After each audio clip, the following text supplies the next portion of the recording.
2 Bravo 2, you copy? Apakah ada sesuatu yang kamu butuhkan atau? Nggak, semua baik bro, cuma nongkrong sebentar. Bisa duduk sebentar. Itu Tyler Fate. Menurut dia sekarang di penjara setelah mendapatkan apa yang sebagian orang sebut sebagai kesepakatan pengakuan bersalah yang menguntungkan karena menyerang seorang wanita dan mencoba melakukan pelecehan seksual saat wanita itu sedang jogging. Aku akan memberitahumu kenapa Fate kembali masuk penjara dan kenapa ada begitu banyak keributan tentang hukumannya sejak awal. Saya Anjanette Levy, ini Crime Fix.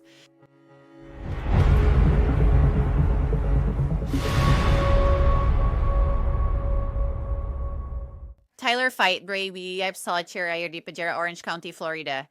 Itu di Orlando setelah dia ditangkap karena pelanggaran masa percobaan. Kini banyak yang melanggar masa percobaan, namun kami tidak memberitahu Anda. Tapi kasus ini benar-benar luar biasa dan membuat banyak orang benar-benar khawatir dan itu memang beralasan. Tyler Fate pertama kali ditangkap pada bulan April tahun ini. Tuduhannya percobaan pelecehan seksual dan penganiayaan. Surat pernyataan itu menjelaskan kejadian pada 10 April tahun ini. Petugas menulis, sekitar pukul 4:19 korban meninggalkan rumahnya untuk pergi lari. Sekitar pukul 4:28 saat sedang berjalan ke arah utara di depan nomor 1800 Northumberland Avenue, dia dijegal oleh seorang pria kulit putih tak dikenal yang kemudian diidentifikasi sebagai Tyler Fate.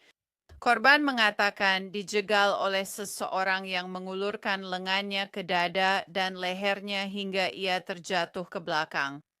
Sekarang korban ini menggambarkan bagaimana dia melawan pria tersebut, tulis detektif itu. Begitu dia terjatuh ke belakang, Fate mulai mendekatinya dan mulai menaikinya. Sementara dia mulai menendangnya dan berteriak keras. Fate menerjang ke arahnya dengan tangan dan lututnya mendekati dirinya. Pada saat itu, korban merasa takut akan diperkosa dan tidak membiarkan Fate sepenuhnya menaikinya karena dia terus menendangnya. Sementara dia berada di tanah, Fate mulai tersenyum dan meninggalkan area tersebut karena teriakan keras yang dikeluarkan oleh korban. Dia berlari ke utara di Northumberland Avenue, terakhir melihat Fate lari ke timur di West New Hampshire Street. Polisi mengatakan korban terluka dalam serangan ini dan dia mengalami lecet di siku kanan serta luka kecil di bibir bawahnya. Surat pernyataan tersebut melanjutkan, korban menggambarkan Fate sebagai pria kulit putih, tinggi sekitar 5 kaki 9 inci, berambut pirang pendek dan mengenakan hoodie biru muda, kaos dalam putih, celana gelap, serta ransel gelap. Sekitar pukul 6 pagi, petugas mulai menyisir area untuk mencari rekaman video pengawasan dan ditemukan banyak rekaman video. Kontak dibuat dengan penghuni di 1800 Northumberland Avenue yang bisa memberikan rekaman video kamera Nest terkait insiden itu. Hal berikut terlihat pada rekaman video pengawasan. Polisi Orlando merilis cuplikan dari rekaman pengawasan yang memperlihatkan tersangka berjalan di lingkungan yang kemudian diidentifikasi sebagai Fate. Surat pernyataan menyebutkan, pada 10 April 2025 pukul 04.28 seorang pria kulit putih berpakaian seperti Fate terlihat berlari ke utara di belakang SUV Lexus putih. Tak lama kemudian Anda mendengar teriakan keras dari korban. Ini terjadi selama beberapa detik, lalu korban terlihat berlari ke arah utara. Perlu dicatat, rekaman video pengawasan ditemukan di Jalan West New Hampshire dan Jalan Yates selama rentang waktu kejadian ini. Beberapa video memperlihatkan Fate berjalan di area itu. Fate tinggal di Jalan West New Hampshire yang berjarak sekitar 2 rumah di sebelah timur lokasi kejadian. Sekitar pukul 08.45 kantor Sheriff Orange County menghubungi Fate di persimpangan Illinois Avenue dan Miller Avenue. Fate masih memakai pakaian yang sama seperti saat kejadian sesuai penjelasan korban. Fate juga sesuai dengan ciri-ciri yang diberikan oleh korban. Fate ditangkap dan dibawa ke markas besar kepolisian Orlando. Fate dibacakan hak Miranda dan setuju berbicara dengan detektif. Fate menyangkal ada di lingkungannya dan menyatakan dia berada di Winter Park, Florida, tempat dia ditemukan, kata petugas. Fate mengaku lengan bawah kanannya sakit seperti diinjak saat tidur. Di malam yang sama, petugas yakin lengannya sakit karena menjegal korban dengan lengan. Mereka juga menahan Fate, seperti yang saya sebutkan.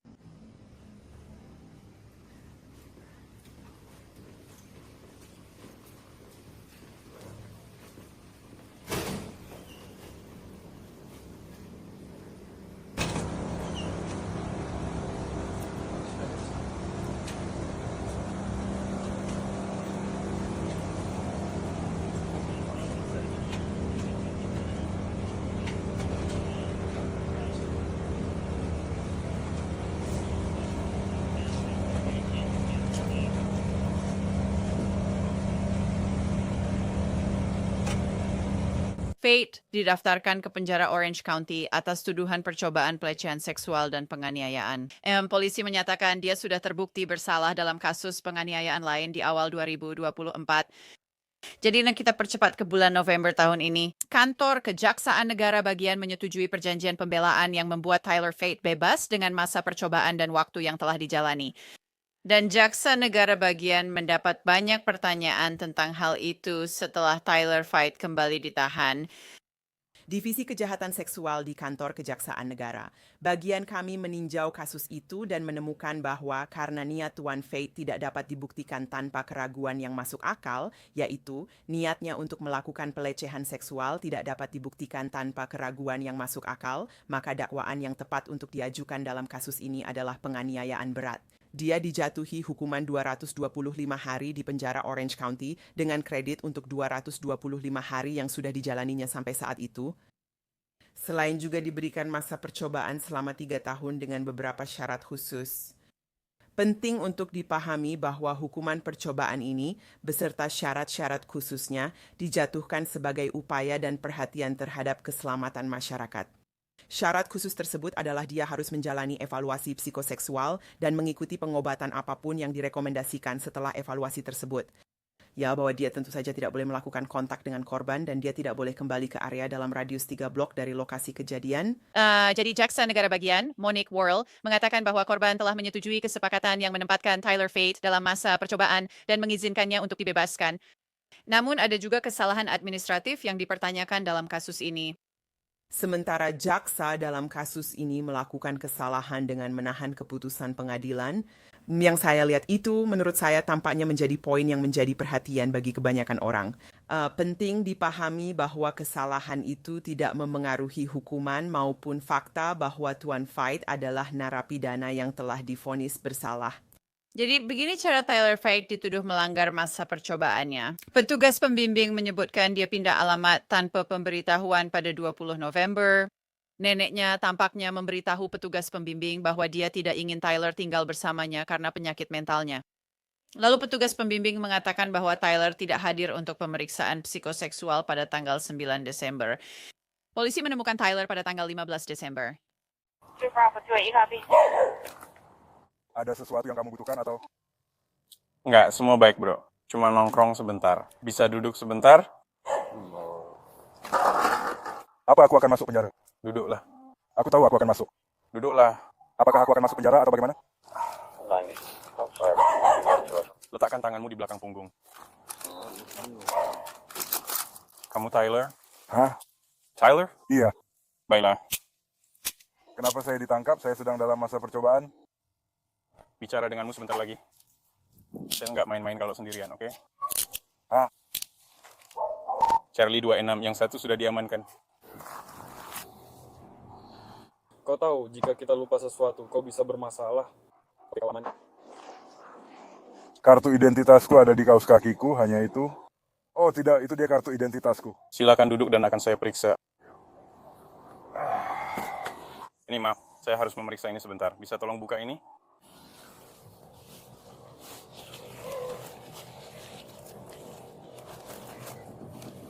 Baik Pak, hati-hati dengan kaki dan lutut Anda. Jaksa Negara untuk wilayah Orange dan Osceola, Monique Worrell, menyalahkan adanya celah sistemik dalam penanganan kesehatan mental dan tunawisma di sistem hukum atas pelanggaran masa percobaan Fate. Penyakit mental dan tunawisma bukan masalah yang seharusnya diselesaikan sistem hukum pidana. Namun seringkali mereka dipaksa masuk ruang sidang padahal seharusnya mendapat perawatan.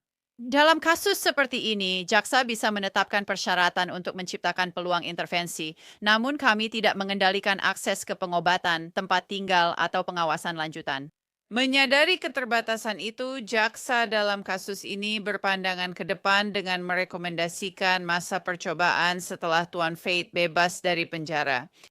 Untuk memastikan pemantauan berkelanjutan dan pengawasan pengadilan, rekomendasi ini menciptakan mekanisme akuntabilitas di luar masa tahanan dan jalur intervensi jika persyaratan tidak dipenuhi. Namun demikian, apa yang kita lihat di sini mencerminkan kesenjangan yang lebih luas dalam sistem kesehatan mental kita dan menegaskan perlunya layanan terkoordinasi yang mendesak untuk mengatasi tantangan ini sebelum semakin memburuk. Baiklah, mari kita bicarakan hal ini. Saya ingin menghadirkan seseorang yang memiliki banyak pengalaman dalam menuntut kasus dan memimpin kantor kejaksaan, namanya Dave Aronberg. Dia adalah mantan jaksa negara untuk kantor kejaksaan Palm Beach County di Florida dan sekarang menjadi pengacara pembela. Jadi Dave, aku penasaran apa reaksimu saat pertama kali membaca kasus ini, karena menurutku cukup gila bahwa pria ini, Tyler Fate, mendapatkan kesepakatan seperti ini. Maksudku, jaksa negara bagian bilang dia atau mereka tidak bisa atau tidak merasa begitu. Mereka membuktikan tanpa ragu bahwa dia mencoba melakukan penyerangan seksual, jadi dia dibebaskan, lalu melanggar masa percobaannya, katanya. Ya, orang ini memang bermasalah. Jelas dia punya gangguan mental. Dia menakut-nakuti orang-orang di komunitas. Mereka tahu dia tidak berniat baik. Maksud saya, coba pikirkan waktu saat pelari itu berada di luar sana, yaitu sangat pagi sekali. Apa yang sebenarnya orang ini lakukan hanya mondar-mandir. Jelas dia tidak berniat baik. Dia memang punya catatan kriminal. Meskipun ternyata beberapa tuduhan tidak pernah diproses karena ketidakmampuan mentalnya. Jadi orang ini harus diperlakukan dengan serius. Dia adalah ancaman bagi masyarakat dan saya senang dia kembali di penjara. Kamu udah tahu, yang membuat saya khawatir adalah saya benar-benar mendukung penanganan penyakit mental. Mari kita cari sumber masalahnya di sini. Tapi masalahnya, jika penyakit mental tidak diobati, orang bisa semakin parah dan perilakunya bisa semakin buruk.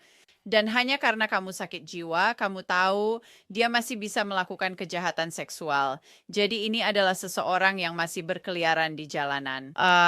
Dia baru keluar dari penjara kurang dari sebulan dan dia sudah melanggar masa percobaan 2 kali. Kamu tahu. Menurut petugas pembimbing kemasyarakatan, yang pertama, dia tidak melaporkan bahwa dia tidak tinggal bersama neneknya. Yang kedua, dia tidak datang untuk evaluasi psikoseksual.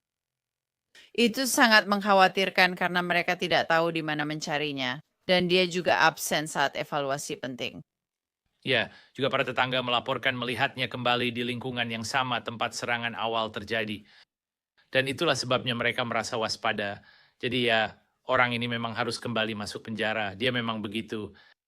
Dan sekarang kesalahan besar yang mereka lakukan dengan mencentang kotak yang salah untuk menahan putusan daripada menghukumnya, sekarang itu tidak akan terlalu berpengaruh karena hakim akan menyatakan dia melanggar masa percobaannya dan kemudian hakim bisa secara resmi memutuskan dia bersalah atas penganiayaan berat. Itu membuatnya menjadi seorang narapidana. Itu akan membawa konsekuensi serius di masa depan. Jadi semoga dia juga bisa mendapatkan bantuan yang dia butuhkan agar dia tidak menguntit orang seperti ini lagi dan tidak menyerang orang seperti ini lagi.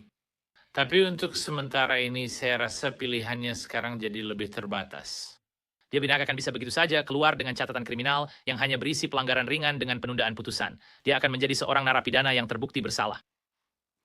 Monique Worrell di konferensi persnya berkata, dia sudah terbukti bersalah sebagai narapidana. Jadi kesalahan administratif atau jaksa yang salah mengisi dokumen itu dan itu sebenarnya tidak terlalu penting. Kamu tahu menurutku dia seperti mencoba menutupi sesuatu sedikit untuk jaksa yang membuat kesalahan dalam masalah itu.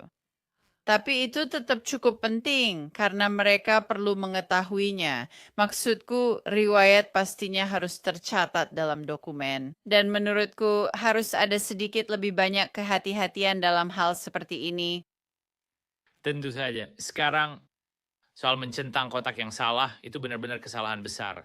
Sekarang ingat saat kamu menjadi jaksa negara bagian, dan saya kenal Monique Worrell, saya sangat menghormatinya. Saya menganggapnya sebagai teman. Dia punya banyak asisten jaksa garis depan. Jika salah satu melakukan kesalahan, dia yang menanggung akibatnya. Ya, tapi hal seperti ini memang bisa terjadi, di mana seseorang bisa melakukan kesalahan tanpa sepengetahuan atasan. Tapi ini adalah kesalahan yang cukup besar. Ini bukan sekadar lupa menyilangkan T atau memberi titik pada I.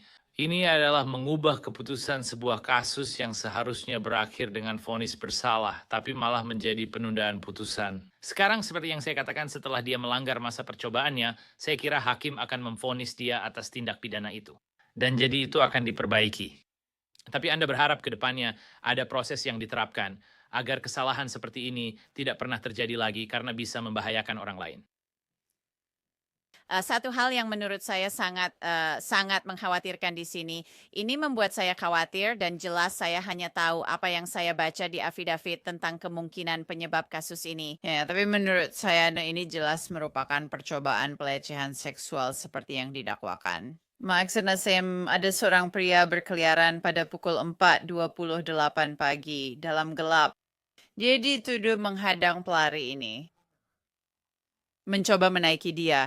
Maksud saya, kamu tidak akan mencoba menaiki dia seperti yang dijelaskan oleh polisi, kecuali kamu memang berniat melakukan pelecehan seksual. Menurutku, satu-satunya alasan dia mungkin kabur, dan aku juga tidak bisa membaca pikirannya. Satu-satunya alasan dia mungkin melarikan diri adalah karena dia melakukan apa yang diajarkan pada perempuan, berteriak. Ya, dia membuat begitu banyak suara, dan itu membuatnya berpikir, oke, ini mungkin terlalu sulit.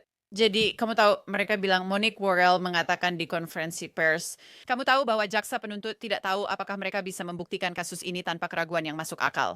Sebagian besar kasus diselesaikan lewat negosiasi pembelaan. Tapi Dave, kalau kamu lihat apa lagi sebenarnya yang dia coba lakukan? Ya, Anjanette, saat kamu meninjau lagi fakta kasusnya, dia tidak melepas satu pakaian pun. Dia tidak mencoba melepas satupun pakaian. Sejauh yang saya baca dalam afidavit, itu hanya menunjukkan bahwa dia menjatuhkannya dengan lengan dan kemudian naik ke atasnya. Dan sekarang apakah saya pikir dia akan mencoba melakukan pelecehan seksual terhadapnya? Ya, mungkin saja. Namun jaksa harus membuktikan kasusnya tanpa keraguan yang masuk akal, bukan hanya alasan yang masuk akal. Jadi saya mengerti kenapa mereka mengajukan ini sebagai penganiayaan berat, bukan sebagai pelecehan seksual berat. Syukurlah karena tindakan defensif dari korban, dia tidak sampai sejauh itu, sehingga dia bisa dihukum atas pelecehan seksual. Saya rasa itu akan menjadi perjuangan berat bagi jaksa. Jaksa secara etis hanya boleh mengajukan tuntutan jika yakin bisa memperoleh vonis bersalah di luar keraguan wajar. Jika tidak yakin secara itikat baik, mereka sebaiknya tidak melanjutkan. Anda tidak seharusnya mengajukan tuntutan itu, jadi mereka mengajukan tuntutan lebih ringan. Itu tidak membenarkan jaksa yang salah mencentang kotak pada disposisi kasus. Ya, tapi saya akan mengatakan bahwa saya mengerti alasan jaksa mengajukan ini sebagai penganiayaan berat daripada penyerangan seksual berat. Tapi kamu tahu itu adalah percobaan pelecehan seksual. Itu masalah saya dengan kasus ini. Percobaan, benar. Sama saja soal pengajuannya. Ingat, ini kamu harus masuk ke dalam pikirannya dan kamu harus menunjukkan apa yang dia lakukan serta bahwa dia memang berniat untuk melakukan pelecehan seksual terhadapnya. Menurutku kamu perlu lebih dari yang ada di afidavit alasan kemungkinan. Adil. Dan dia pasti juga tidak akan mengakui itu. Kamu tahu, dan menurut surat pernyataan kemungkinan penyebab, dia memang tidak mengakuinya. 225 hari yang dia jalani di penjara, lalu membebaskannya dengan masa percobaan. Kamu tahu kesepakatan pembelaan atau perjanjian pembelaan, menurutmu bagaimana tentang itu? Ya, itu dianggap sebagai hukuman yang sudah dijalani dan mereka membebaskannya setelah itu. Itu tergantung pada masa lalunya. Sekarang dia memang punya catatan kriminal, tapi saya tidak yakin apakah vonis sebelumnya memang merupakan vonis kejahatan berat. Saya tak punya akses informasi itu, jadi akan berpengaruh. Jika dia sebelumnya pernah divonis atas kejahatan berat, dia seharusnya mendapat hukuman lebih lama. Jika tidak, dia tak akan dihukum jauh lebih lama sejauh pedoman hukuman, dan saya bisa mengerti kenapa mereka mengatakan, ya, kamu sudah menjalani 225 hari di penjara. Kau akan sesuai sesuai persyaratan ini dan kita akan mengatasinya seperti itu. Menurut saya pertanyaan utamanya adalah apakah dia pernah dihukum atas kejahatan berat di masa lalu? Jika benar, segalanya akan berubah. Saya akan bilang dia tak seharusnya diperlakukan seperti ini. Jadi Dave, Monique Worrell mengatakan, kamu tahu, banyak dari ini berkaitan dengan celah-celah dalam sistem ketika berhubungan dengan tunawisma dan penyakit mental. Darwis ya benar-benar mengerti itu. Kau tahu, menangani penyakit mental, menangani akar penyebab atau akar masalahnya selalu menjadi kunci. Tapi sepertinya pria ini memang berbahaya dan seharusnya memang tidak dibebaskan. Dan mungkin saja dia tidak mau memberitahu petugas pembebasan bersyaratnya. Hei, aku tak punya tempat. Nenek bilang aku tak bisa di sini. Aku tidak mau datang ke evaluasi psikoseksualku karena memang tidak mau. Maksudku memang kelihatannya seperti itu di sini. Ya, tapi inilah yang terjadi kalau kamu berinvestasi dalam pengobatan kesehatan mental secara murah. Di Palm Beach County, penegak hukum menjadi penyedia utama layanan kesehatan mental dengan penjara daerah sebagai fasilitas utamanya. Saya curiga hal yang sama juga terjadi di Orange County. Itulah yang dikenal dari Florida. Kami sangat tegas terhadap kejahatan di tahap akhir. Tapi ketika berbicara tentang penanganan untuk mencegah orang ditangkap karena kejahatan, Florida tidak berinvestasi di tahap awal. Dan akibatnya ini Anda terabaikan. Jadi ya, orang ini memang butuh penanganan. Tapi setelah dia melakukan kejahatan lain seperti ini, dia harus diperlakukan dengan serius. Dan itulah mengapa riwayat sebelumnya penting. Baik, kami akan terus memantau dan melihat bagaimana hasilnya nanti. Ini memang kasus yang serius dan sangat mengkhawatirkan. Terima kasih banyak Dave Ehrenberg. Terima kasih, Enginet. Sidang dakwaan Tyler Fate terkait pelanggaran masa percobaan dijadwalkan pada 22 Desember. Jadi tetap ikuti perkembangan apa yang akan terjadi di sana. Itu saja untuk episode Crime Fix kali ini. Saya Anjanette Levy. Terima kasih banyak sudah bersama saya. Sampai jumpa di sini lagi lain waktu.